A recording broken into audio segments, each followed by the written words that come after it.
नमस्कार दोस्तों, मार्कउदय समाचार में आपका स्वागत है। दोस्तों, कल शनिवार की शाम को एंजल वेलफेयर ट्रस्ट द्वारा नई दिल्ली के हिंदी भवन में एक भारत श्रेष्ठ भारत हमारी विरासत के विषय पर एक संगोष्ठी का आयोजन किया गया, जिसमें देश की कुछ जानी मानी प्रतिष्ठित हस्तियों ने भी भाग लिया।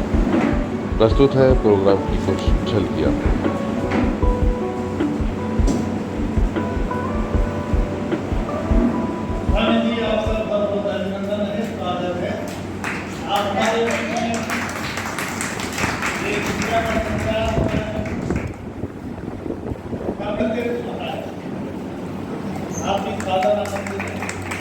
और साथ में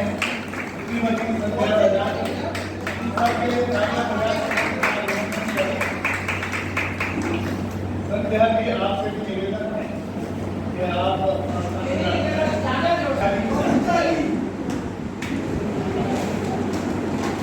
दूसरा है हमारा सत्यवती सम्मान, जो कि यहाँ पर प्रोग्राम के दूसरे हिस्से में किए जाएंगे। मैं कार्यक्रम आरंभ करने से पहले आरंभ की जो बात है उससे करना चाहूँगा, क्योंकि हमारे लक्ष्य नारायण के अलीगढ़ के रहने वाले हैं और राज्य स्वयंसेवक संघ के कार्यकर्ता हैं। उनका सामाजिक क्षेत्र बहुत बड़ा है और गिरीश कुमार श्रीवास्तव जी मेरे को जो है ट्रस्ट के ट्रस्टी और एडवोकेट हैं वे, अधिवक्ता हैं, 4 दशकों से हरियाणा में और अधिकारों की सुरक्षा के विभाग के आयोजन से हमारी जो आराधनाएं हैं वो अभी से होकर के और आगे बढ़ती है।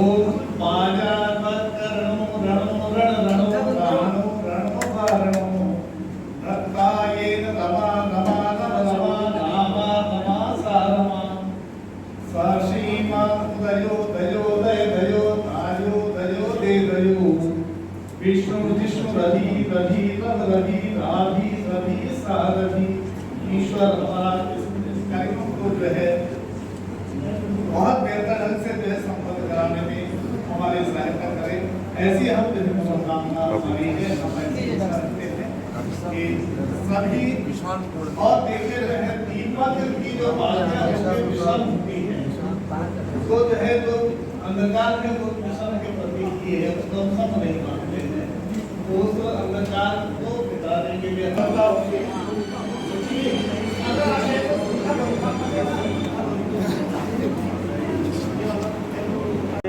भारत की अर्थव्यवस्था मजबूत हुई है। इससे एका से एक पहचान पूरे दुनिया में भारत का बना है और भारतीय कहने में अब कहीं संकोच नहीं आ रहा है। आज से 10 साल पहले लोग बचते थे कि मैं भारतीय कहूँगा तो पता नहीं दुनिया के लोग हमें किस प्रकार से हमें हाथों हाथ लेंगे या नहीं, लेकिन अब तो आज का ही एक उदाहरण है कि अमेरिका का राष्ट्रपति अपने स्थान से खड़े होकर G7 में सम्मेलन जो हुआ है अभी, वो खुद अपने स्थान से उठ के और मोदी जी के पास गए हैं और जाके हाथ मिलाए हैं। ये बहुत छोटी सी घटना है, लेकिन एक भारत और श्रेष्ठ भारत का इससे बढ़िया उदाहरण नहीं हो सकता। क्या कुछ कहेंगे आयोजक टीम के लिए, जिस तरीके से बहुत अच्छा आयोजन है, इस प्रकार का आयोजन होते रहना चाहिए। मधु जी ने बहुत अच्छा एक कार्यक्रम रखा है। मैं व्यस्तता थी मेरी, फिर भी मैं यहाँ आया हूँ और मुझे यहाँ आकर अच्छा लगा। आज कार्यक्रम रखा है मधु जी ने और एक अच्छी जो है एक चर्चा हो रही है। जब से मोदी जी इस देश में आए हैं तब से भारत का नाम पूरे वर्ल्ड में जो है कि रोशन हुआ है। G20 भी हमारे देश में आ रहा है। आज G7 की मीटिंग है, कैसे देखो अमेरिका के राष्ट्रपति मोदी जी मिलने को आ रहा है, ये बड़ी बात है। इससे पहले हमारे जो कांग्रेस के नेता थे मनमोहन सिंह जी, उन्होंने भारत का जो नाम था वो विश्व स्तर पर जो है गिराया था। जब से मोदी जी आए उन्होंने बढ़ाया, सम्मान दिया है। तुम सब चाहते हैं करने से और करने का हमारी हमारा है। पहले कश्मीर के नाम पे लोग डरते थे, वहाँ आतंकवाद फैला हुआ था। आज कश्मीर भी हमारे अंग है और आज हम हर जगह हालात पर घूम रहे हैं। मैंने जब से बीजेपी सरकार आई है तब से भारत का नाम पूरे वर्ल्ड में एक बड़ा अच्छा नाम हुआ है। मधु जी के लिए क्या कहेंगे आज? मधु जी बहुत अच्छी सामाजिक कार्यकर्ता है, एक बड़ी पत्रकार हैं। तो जब भी कोई कार्यक्रम कराती हैं तो बड़ा अच्छा कार्यक्रम कराती है, लोगों को इससे एक मॉरल मिलता है इस कार्यक्रम से। संदेश देंगे? एक तो मैं आपका बहुत बहुत आभारी हूँ। मेरा नाम पुराना है डॉक्टर कमल टावरी, IAS में था मैं। आजकल है भाई कमलानंदन। काम हम कर रहे हैं मार्केटिंग द अनमार्केटेड इंडिया। ये भारत जो है ना, ये हमने समझा ही नहीं है। गाय में, गोबर में, पेड़ में, नीम में, तुलसी में। तो ज्येष्ठ जब आपको बनना है तो पहले आपको देखना पड़ेगा कि ज्येष्ठता काय में है और श्रेष्ठता काय में नहीं है। तो इसका मतलब हुआ स्वाट विश्लेषण करें। आजकल हम जो काम कर रहे हैं वो है ब्लॉक एडॉप्शन प्रोग्राम। उसको बोलते हैं, भारत में 6000 ब्लॉक्स है। अगर हम जड़ से नहीं जुड़ेंगे, गाय, गोबर, पेड़, पानी, नीम, तुलसी, महिलाएं, उद्यमी, यंग आदमी, खाली पड़े हुए संसाधन, तो हमारी बात जरा हवा में रह जाएगी। तो जड़ से जुड़ने के लिए संतों से समृद्धि, और दूसरा है पत्रकार प्रेरित पर्यावरणीय परिवर्तन। पत्रकारों की जड़ जड़ में पकड़ है और उनको कोई बंदी तनख्वाह नहीं मिलती है। तो हम चाह रहे हैं कि वो हमारे साथ अभियान में जुड़े, जिससे सबको समृद्धि हो और शुभ लाभी स्वार्थ पूरा हो।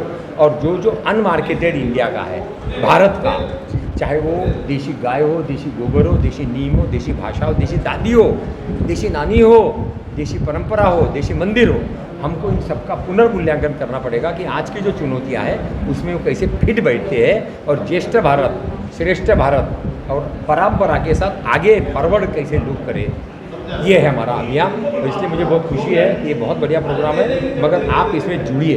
पत्रकार प्रेरित पर्यावरणीय परिवर्तन में पूरे भारत में 6000 ब्लॉक में कम से कम 6 लाख पत्रकार है, सोशल मीडिया है, पढ़े लिखे लड़के लड़कियां, मोबाइल से दुनिया को जुड़े हुए। क्यों नहीं हम उनको शुभ लाभ से जोड़े, जिसको हम बोलेंगे लर्न एंड अर्न। और अपने गाँव में, अपने वार्ड में पेड़, पानी, गाय, गोबर, क्या इनमें धंधा है? करना पड़ेगा। कोई सवाल तो नहीं? मेरा नंबर मैं बतला देता हूँ आपको, लेकिन आप ज़रूर अच्छे लोगों से जुड़िए और ब्लॉक एडॉप्शन के प्रोग्राम में जुड़ना बहुत।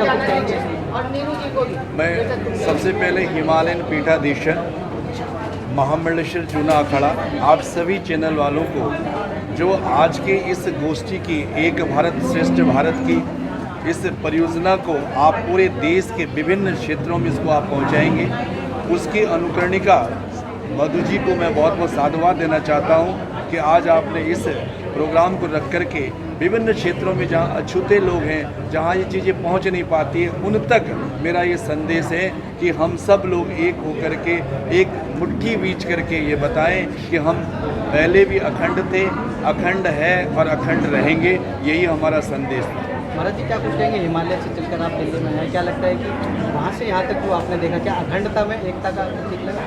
निश्चित रूप से इसमें कोई प्रमाण देने की आवश्यकता नहीं है। मेरा इतिहास, मेरा भूगोल, मेरा पर्यटन, मेरी नदियाँ और हमारे समुद्री तट, ये निश्चित रूप से इसके गवाह है कि पूर्ण रूप से ये पहले से ही अनेकता में एकता का देश आज भी है और रहेगा। क्या उद्देश्य, क्या मैसेज रहने वाला है? क्योंकि आप संत हैं, आपकी वाणी में जागृत होता है, क्या कुछ कहेंगे? हम ये कहना चाहेंगे सभी भारतीय लोग, चाहे वो किसी भी धर्म का हो, किसी भी जाति का हो, किसी भी वर्ण का है, अगर वो इस भारत में रह रहा है तो पहले वो हिंदुस्तानी है। हमारी विरासत और हमारी संस्कृति पर भी महाराज जी आपकी तरफ से कुछ प्रकाश डालें, जो देशवासियों को हमारी विरासत में हमारी भाषाएं अलग अलग हैं। 27 राज्यों में 22 भाषाएं अलग अलग बोली जाती है। अगर आप वहाँ देखते हैं कि राजस्थान में जाएंगे तो वहाँ का पानी कुछ और होगा, हिमाचल का पानी कुछ और होगा, हिमाचल की वेशभूषा अलग होगी, आसाम और लद्दाख की वेशभूषा अलग होगी। तो ऑलरेडी हमको विरासत में सब कुछ मिला है, ये किसी भी कंट्री में नहीं है। अगर आप चाइना में चले जाओगे 80% लोग एक जैसी भाषा बोलते हैं, लेकिन हमारे इतने भारत में 22 प्रकार की भाषाएं बोली जाती है। तो इसलिए निश्चित रूप से विरासत में सब कुछ हमें मिला है, हमें इसको सजो के रखना है, अखंड बनाए रखना है। संगोष्ठी को लेकर क्या कुछ कहेंगे? ये बहुत ही बढ़िया कार्यक्रम है, बहुत ही अच्छा है और सामयिक है। और हम लोग यही कहना चाहेंगे कि भारत एक है।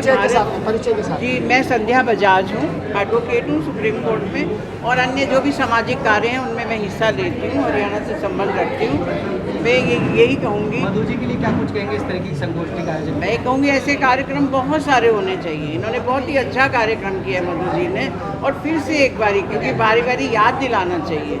ये चीज़ें जो हैं हमारे पटल पे हमेशा रहती हैं, सबके मनों में रहती हैं, लेकिन मनों में मन की बात बाहर भी आनी चाहिए। तो वो हमें मौका दिया उन्होंने, पीठाधीश्वर इनको सुनने का, बड़े बड़े संतों को बोला। मतलब हम कहाँ पिथौरागढ़ जाएंगे, और इन्होंने जूना अखाड़ा, और ये हम तो बहुत सौभाग्यशाली अपने आप को आज मानते हैं कि मधु जी ने हमें ये मौका दिया है, हम उनके दर्शन कर सकें यहीं दिल्ली में ही।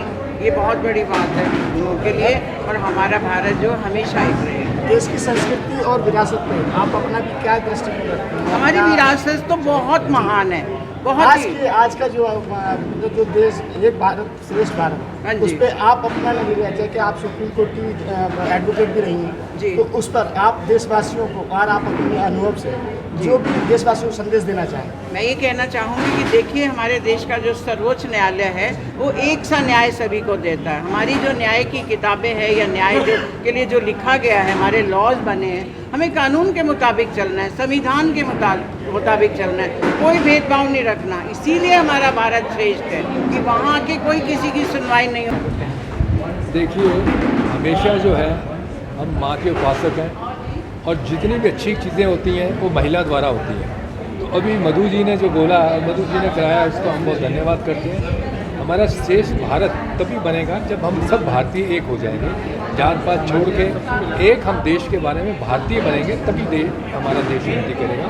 और मैं बहुत ग्रेटफुल हूँ कि हमारे देश में अभी जो हमारे प्राइम मिनिस्टर हैं और चीफ मिनिस्टर उत्तर प्रदेश हैं, ये सनातन के लिए जो काम कर रहे हैं और जो देश के लिए काम कर रहे हैं, श्रेष्ठ बनाने के लिए भारत को, वो बहुत ही अच्छा कर रहे हैं। हमारा भारत पहले भी महान था, अब भी है, हमेशा रहेगा, लेकिन उसको और पॉलिश करने के लिए ये जो दो जोड़ी आई हैं, मोदी जी और योगी जी, उनको मैं धन्यवाद करता हूँ और माँ से प्रार्थना करता हूँ कि उनको इज्जत दे, तरक्की दे, हेल्थ दे, जिससे वो देश की जैसे वो सेवा कर रहे हैं करते रहें।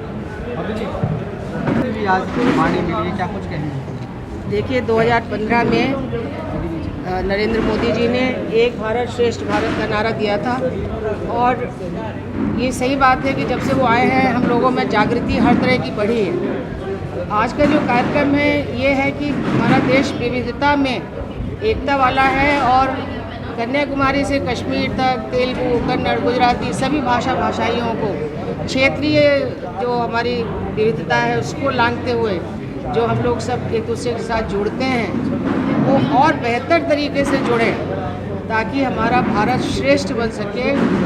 और ये सही बात है कि माननीय मोदी जी के नेतृत्व में उनका जो ये परिकल्पना है कि हमारा देश उत्तम बने, उसमें उनका मोटिवेशन है, उनका नारा है, लेकिन फॉलो समाज को करना है, फॉलो हम लोगों को करना है। को लेकर क्या कहेंगी एंजल फाउंडेशन? एंजल फाउंडेशन हमेशा से गरीब बच्चों की पढ़ाई में मदद करता है, गरीब और किसी भी वर्ग की लड़की हो अगर वो गरीब है उसकी शादी में मदद करता है। कोरोना में हम सब लोगों से जो संभव हुआ वो भी हम सब लोग काम करते हैं, और किताबों का पब्लिकेशन करते हैं, क्योंकि विचार उत्तम होंगे तो आपका विचार अच्छा है तो आपका कार्य भी अच्छा होगा। उसी तरह से हम लोग इस तरह के कार्यक्रम करते हैं जिससे कि समाज में एक अच्छे वातावरण की जो है वो संरचना बने, हम लोग अच्छा सोचें। तो आप लोगों का बड़ा धन्यवाद, आप लोग आए यहाँ कवर किया। हमारे साथ हैं बहुत senior eye surgeon doctor Satish ji Pandey, जो कि बड़े विद्वान व्यक्ति हैं धर्म और अध्यात्म और सनातन के लिए। आप इनसे मिल के विचार लीजिए। सबसे अच्छी बात रही कि हम लोग श्रेष्ठ भारत के लिए हमें क्या क्या करना है। सबसे बड़ी बात है जो हम लोगों में आपस में जो वैमनस्य होता है जाति को लेकर के, और रीजन वाइज साउथ नॉर्थ ये सब लेकर के भी जो होता है, ये सब पूरी तरह से ख़त्म करके जब हम लोग एक साथ जब भारतीय बन के जब आगे बढ़ेंगे तभी ये बात बनेगी। तो मोदी जी की जो कल्पना है उसको हम लोगों को साकार करना बहुत ज़रूरी है, और हम लोग बहुत अब इंडिया की बहुत अच्छी इमेज बन गई है पूरे वर्ल्ड में। मैं चाहूँगा कि वो और आगे बढ़ते रहे, और हम लोग अब जैसे इवन रशिया और यूक्रेन की लड़ाई में भी अब लोग मोदी जी को चाह रहे हैं कि ये बीच में कुछ करें, तो ये हम लोगों की देश की बहुत बड़ी इज्जत है। और मैं चाहूँगा कि और हम लोग आपस में मिल के आगे की बढ़ो।